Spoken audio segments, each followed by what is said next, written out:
చేయబడినటువంటి TPCC working president Kusum Kumar గారు వీరు మొట్టమొదటిసారి వరంగల్ జిల్లాకు రావడం జరిగింది. కారణం కూడా గ్రేటర్ వరంగల్ కార్పొరేషన్ ఎలక్షన్స్ మీద రివ్యూ గతంలో శ్రీనివాస్ కృష్ణ గారు వచ్చి ఈ యొక్క పరిధిలో ఉన్నటువంటి నాయకులతోటి ఫస్ట్ ఫేజ్ మాట్లాడడం జరిగింది. ఇవాళ డివిజన్ ప్రెసిడెంట్ బూత్ కమిటీలు సోషల్ మీడియా కమిటీలు పూర్తి స్థాయిలో వాటి మీద రివ్యూ చేయడానికి రావడం జరిగింది. మరి అదేవిధంగా కొండ మురళి గారు, అజ్మతుల్లా హుసేన్ గారు, సాంబయ్య గారు, నమిల శ్రీనివాస్ గారు, మాజీ పార్లమెంట్ సభ్యులు రాజయ్య గారు, వర్కింగ్ ప్రెసిడెంట్ అంబర్ రవీందర్ గారు, టీపీసీసీ సెక్రటరీలు బీసాల ప్రకాష్ గారు, అజీజ్ గారు, అందరూ చాలామంది ఉన్నారు. ఇక కృష్ణ గారు, అయూబ్ గారు ఇట్లా మరి ప్రత్యేకంగా ఏ నిమిషం ఎప్పుడు ప్రకటించే ఎలక్షన్ తెలియదు కాబట్టి దానికి పూర్తి స్థాయిలో ఏర్పాటు చేసుకొని ముందుకు వెళ్ళడానికి కుసుమ్ కుమార్ గారు వచ్చి అలా రివ్యూ చేయడం జరిగింది. మరి గతంలో ఇచ్చిన హామీల మేనిఫెస్టో బుక్ కాడికెళ్ళి మీకు గతంలో చూపించడం జరిగింది. అది రేపు మళ్ళీ మీటింగ్లో కూడా చూపించడం జరుగుతుంది. ఇచ్చిన హామీలు వరంగల్ జిల్లాకు ఎన్ని అనేది ఒకటో రెండో కాదు. ఈసారి తండ్రి కొడుకులు కానీ ఇంకెవరైనా వచ్చినా ఇక్కడికి వచ్చినప్పుడు జవాబు చెప్పినాకనే రావాలే విధంగా, లేకపోతే వరంగల్ జిల్లా ప్రజలు తెలంగాణ ఉద్యమంలో ఎంత కీలక పాత్ర వహించిందో మీ అందరికీ తెలుసు, మనందరికీ తెలిసిన ముచ్చట. వాటికి జవాబు లేకుండా వస్తే మీ భర్తం ఏ విధంగా పడతారో కూడా వరంగల్ జిల్లా ప్రజలని చైతన్యవంతులు చేయడానికి ముందస్తుగా సన్నాహాలు చేస్తున్నాం మేము ఇక్కడ. ఎందుకంటే ఆఖరికల్లా మీరు కూడా బాధ్యులే. ఇక్కడ కోడి గొర్రె కోసుకొని తిందాం మీ అందరికి ఇస్తాను పదే ఎందుకు గుర్తు చేస్తున్నా అంటే మీరందరూ కూడా మా ప్రజలతో పాటు బాధ్యులే కాబట్టి. మరి వరంగల్ జిల్లా నట్టేట మునుగుతుంటే 2 రోజుల ముందు వచ్చి కేటీఆర్ గారు 25 కోట్లు ఇస్తా అది ఇస్తా అని చెప్పి ప్రకటించిపోయిన ఇవాళ వరకు పత్తాలేడు. మరి హైదరాబాద్లో ఎలక్షన్లు వస్తున్నాయి కాబట్టి 10,000 రూపాయలు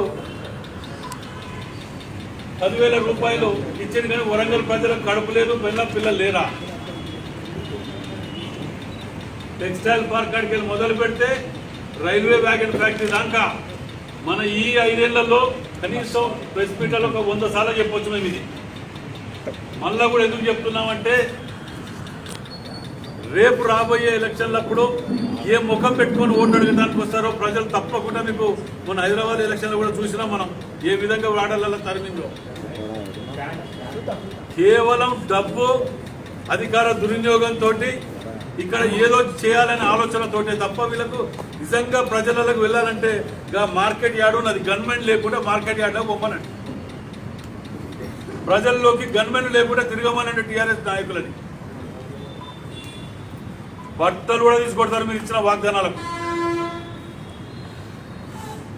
ఏది ఏమైనా గత వాగ్దానాలు మేము కాంగ్రెస్ హామీలో ఉన్నప్పుడు ఏమి చేసినాం, ఇవాళ టీఆర్ఎస్ ప్రభుత్వం వచ్చిన తర్వాత ఎన్ని స్కీమ్ల కింద సెలెక్ట్ అయిన సిటీని సెంట్రల్ గవర్నమెంట్ ఇంతో ఇచ్చిన వాటిని కూడా వాడక దొబ్బిరు తప్ప వీళ్ళ జేబులకి రూపాయి ఇయ్యలే.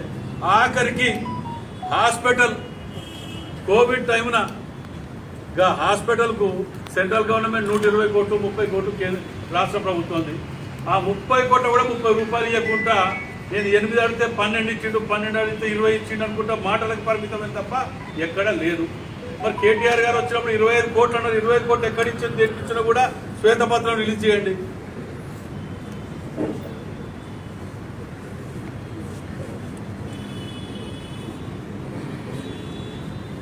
సో ఏదైనా ఇవాళ కేవలం రివ్యూ దాని గురించి ముఖ్య ఉద్దేశంతో రావడం జరిగింది.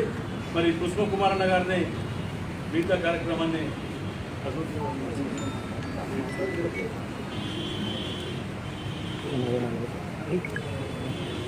ఈరోజు ఈ యొక్క పత్రికా విలేకరుల సమావేశానికి చేసిన పాత్రికేయ సోదరులందరికీ కూడా నా యొక్క నమస్కారాలు. నాతో పాటు ఈరోజు గ్రేటర్ వరంగల్ మున్సిపల్ కార్పొరేషన్ ఎన్నికల మీద మా ఆర్గనైజేషన్ సెటప్ గురించి డివిజన్ కమిటీస్, బూత్ కమిటీస్ ఏ స్థాయిలో ఉన్నాయి వాటిని ఒక రివ్యూ చేయడం జరిగింది. ఈరోజు ఇటువంటి రివ్యూలో జిల్లా కాంగ్రెస్ కమిటీ అధ్యక్షులు నాయన్ రాజేంద్ర రెడ్డి గారు,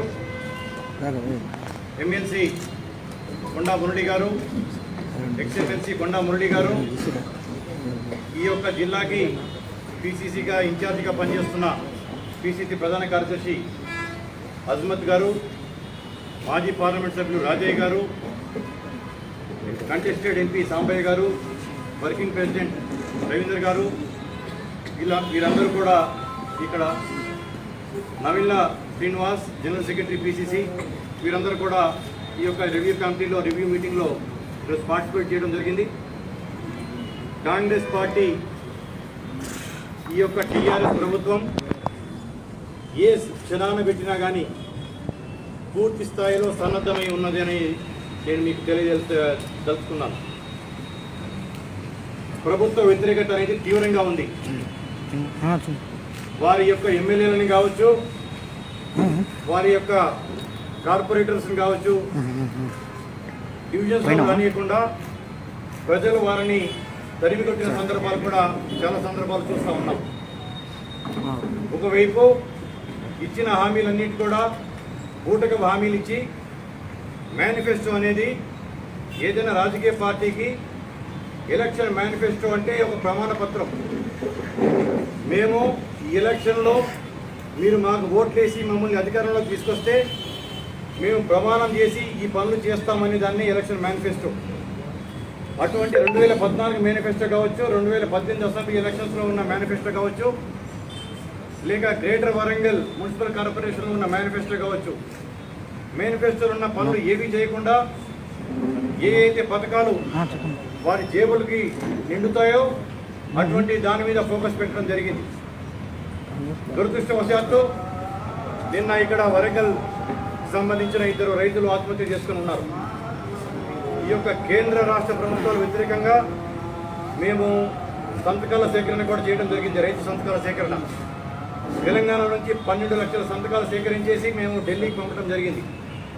అది భారతదేశ వ్యాప్తంగా 2 కోట్ల సంతకాలతో కాంగ్రెస్ పార్టీ యొక్క అగ్రనాయకత్వం రాష్ట్రపతికి ఇచ్చి ఈ యొక్క రైతు వ్యతిరేక విధానాలను మోడీ ప్రభుత్వం మీద తీసుకొచ్చాడు. దాని వ్యతిరేక విధానానికి నిరసిస్తూ ఆ 3 బిల్స్ని కూడా విత్డ్రా చేసుకోవాలని కాంగ్రెస్ పార్టీ దేశవ్యాప్తంగా ఒక ఉద్యమం చేపట్టింది. మీరందరూ చూస్తూ ఉన్నారు.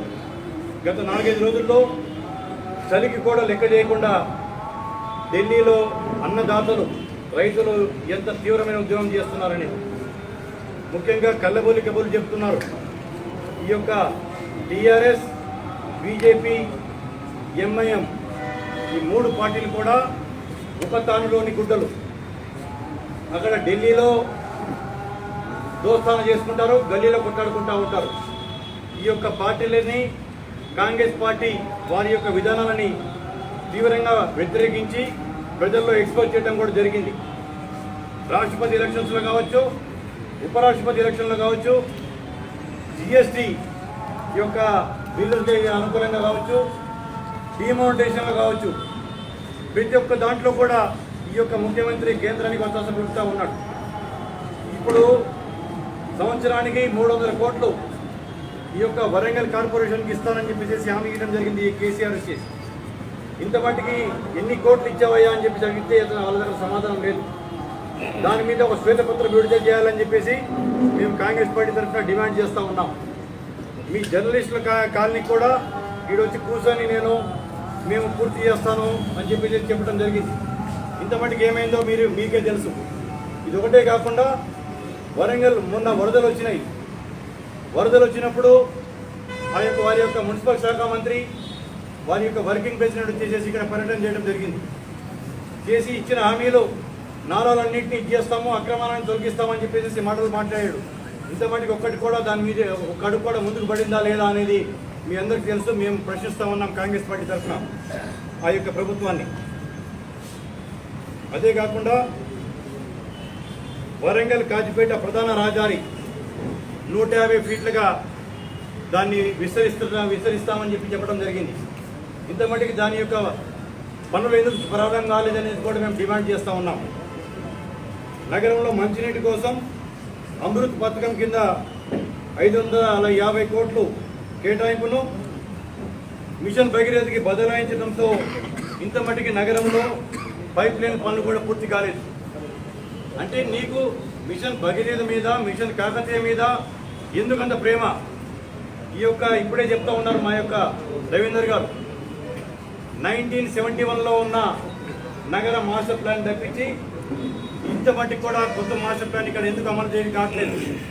తెలంగాణలోనే హైదరాబాద్ తర్వాత అతిపెద్ద నగరం ఇది, చారిత్రాత్మక యొక్క ప్రాముఖ్యత ఉన్న నగరం. ఈ నగరం మీద మీరు ఇచ్చిన హామీలను ఎందుకు నెరవేర్చట్లేదు? ఈ నగర ప్రజల మీద ఎందుకు మీరు సీతకన్ను వేశారు? ఎందుకు వీళ్ళని మీరు మోసం చేస్తున్నారు? అమలు కాని హామీలు ఇస్తున్నారు, ఇచ్చిన హామీలు కూడా ఎందుకు నెరవేర్చలేకపోతున్నారు అనేది కూడా కాంగ్రెస్ పార్టీ ఈరోజు ఆ యొక్క ప్రభుత్వాన్ని డిమాండ్ చేస్తూ ఉంది. ఇలాగే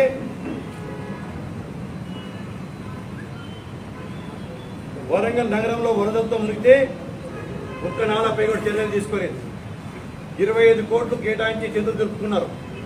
ఇప్పుడే మా యొక్క సోదరుడు రాజేంద్ర రెడ్డి గారు చెప్పినట్టు ఎక్కడ ఎలక్షన్స్ ఉంటే అక్కడనే ప్రేమ వాళ్ళకి వస్తూ ఉంటారు. ఏదో ఒక బై ఎలక్షన్, ఒక అసెంబ్లీ బై ఎలక్షన్ వస్తే 100 కోట్ల అభివృద్ధి ఆ యొక్క బై ఎలక్షన్ అసెంబ్లీ నియోజకవర్గంలో పెడతా ఉంటారు. ఆ తర్వాత మళ్ళీ ఆ నియోజకవర్గం జోలికి పోరు. హైదరాబాద్ ఎలక్షన్స్ వచ్చినాయి కాబట్టి హైదరాబాద్ మీద ఫోకస్ చేశారు. ఇప్పుడు వరంగల్ కార్పొరేషన్ ఎలక్షన్స్ రాబోతున్నాయి కాబట్టి మా యొక్క మాటలు చెప్తూ, కళ్ళబల్లి కబుర్లు చెప్తూ ఈ యొక్క వరంగల్ మీద కూడా ఏదో ప్రేమ పోయడానికి చూస్తూ ఉంటారు. కానీ శాశ్వత ప్రాతిపదికన ఈ వరంగల్ పట్టణానికి ఏమైతే జరిగితే అభివృద్ధి జరుగుతుందనేది శాశ్వత ప్రాతిపదికన దీన్ని చర్యలు ఉండాలని చెప్పి డిమాండ్ చేస్తూ ఉన్నాం. మా యొక్క కాంగ్రెస్ పార్టీ రాబోయే వారం 10 రోజుల్లోనే మా యొక్క ఎలక్షన్ మేనిఫెస్టో కమిటీ కావచ్చు, ఎలక్షన్ కమిటీ కావచ్చు, ప్రచార కమిటీ, ఇటువంటి కమిటీస్ అన్నింటిని కూడా మేము పూర్తి స్థాయిలో అక్కడ హైదరాబాద్లో ఏదైతే వరదల్లో మునిగిపోయిన ఇళ్ళకి 10,000 రూపాయలు, దాంట్లో కూడా పెద్ద స్కామ్ ఉంది. 550 కోట్లు ఫస్ట్ రెడీ చేయడం జరిగింది. ఎవరైనా ఈ రోజుల్లో ప్రతి ఒక్క భారతీయ పౌరుడికి బ్యాంకు ఖాతాలు ఉన్నాయి, బ్యాంక్ అకౌంట్స్ ఉండటం జరిగింది. డైరెక్ట్గా వాళ్ళ బ్యాంక్ అకౌంట్లో వేయకుండా వారి యొక్క టీఆర్ఎస్ పార్టీ యొక్క కార్యకర్తలని, వారి యొక్క నాయకులు, వారి యొక్క కార్పొరేటర్ ద్వారా కొందరు అధికారులను అడ్డం పెట్టుకొని 10,000 రూపాయలు ఇచ్చినట్టు ఇచ్చేసి మళ్ళీ 5,000 రూపాయలు వెనక్కి తీసుకొని జేబులో వేసుకొని అట్లాగే 250 కోట్లు వాళ్ళ జేబులో వేసుకోవడం జరిగింది. దాన్ని కాంగ్రెస్ పార్టీ మేము తీవ్రంగా ప్రతిఘటించి ఎలక్షన్ కమిషన్ కలిసి మేము దాని మీద మేము ఉద్యమం చేయడం తర్వాత ఇప్పుడు మేము వాళ్ళకి అకౌంట్లో వేస్తాము, ఆధార్ కార్డుల ద్వారా వేస్తామని మీ సేవా కేంద్రాల్లో అప్లై చేయడం అంటూ జరిగింది. అలాగే ఎలాగైతే హైదరాబాద్ ప్రజలకి మీరు చేశారో ఇక్కడ వరంగల్లో వరదల్లో ముంపుకి గురయ్యి ఇబ్బందులు పడ్డ ప్రతి ఒక్క కుటుంబానికి కూడా 10,000 రూపాయలు ఇవ్వాలని చెప్పేసి మేము డిమాండ్ చేయడం జరుగుతూ ఉంటుంది.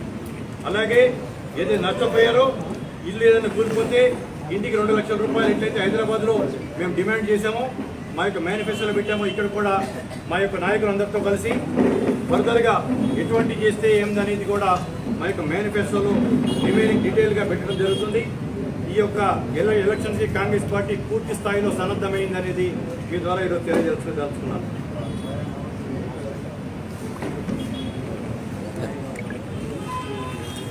ఇంకేమన్నా మీరేమన్నా? మాకు సంపూర్ణ విశ్వాసం ఉంది కాంగ్రెస్ పార్టీ అభ్యర్థి మేయర్గా కాబోతున్నాడని చెప్పేసి. మేము జిహెచ్ఎంసీ ఎలక్షన్స్లో 2 పార్టీలు హైప్ క్రియేట్ చేసినాయి. ఒక పార్టీ అయితే మొత్తం జాతీయ నాయకత్వాన్ని మొత్తాన్ని దింపేసేసి వీధిగా తిప్పడం జరిగింది, రోడ్ షోలు చేయడం జరిగింది. కాంగ్రెస్ పార్టీ మా యొక్క స్థానిక నాయకత్వంతో మేము పోరాటం చేశాము. కాంగ్రెస్ పార్టీ మెజారిటీ సీట్లు మేము సాధించబోతున్నాం.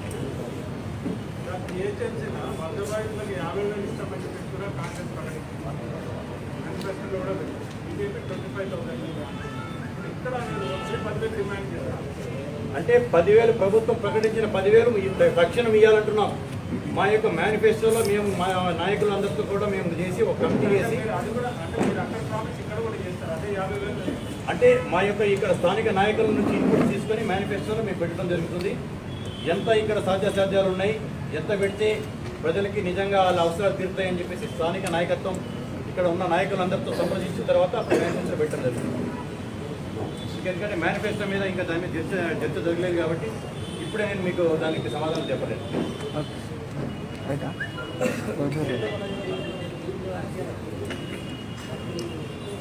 కాంగ్రెస్ పార్టీలో ఎప్పుడూ అందరూ చర్చ చేసుకునే విషయం గ్రూప్ రాజకీయాలు అనేది మాది ఒక పెద్ద సముద్రం లాంటి పార్టీ.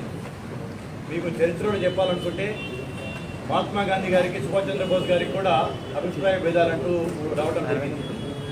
అట్లా ఏదున్నా కానీ టీ కప్లో తుఫాన్ లాగా సమిసిపోతాయి. మేము మీకు మహాభారతంలో ఒక చిన్న విషయం చెప్పాలి. పాండవులు అరణ్యవాసం చేస్తుంటే వాళ్ళని గేలి చేయడానికి, వాళ్ళని హేళన చేయడానికి కౌరవులు వచ్చేసేసి ఒక దగ్గర వాళ్ళ వనవాసం దీక్ష చేస్తున్న దగ్గరలో వచ్చేసేసి అంగు ఆరుబాటాలతో జల్సా చేస్తూ ఉన్న టైంలో గంధర్వులకితో వాళ్ళతో పోరాటమై గంధర్వులు వాళ్ళని పట్టుకొని బంధించి తీసుకెళ్తుంటారు. అప్పుడే వచ్చింది కాగల కార్యం గంధర్వులు తీర్చారని చెప్పేసి భీముడు సంతోషంగా వెళ్ళేసి ధర్మరాజు చెప్తే, మనలో మనకి ఇవన్నీ ఉన్నా కానీ మన శత్రువుతో పోరాడేటప్పుడు వాళ్ళు మనం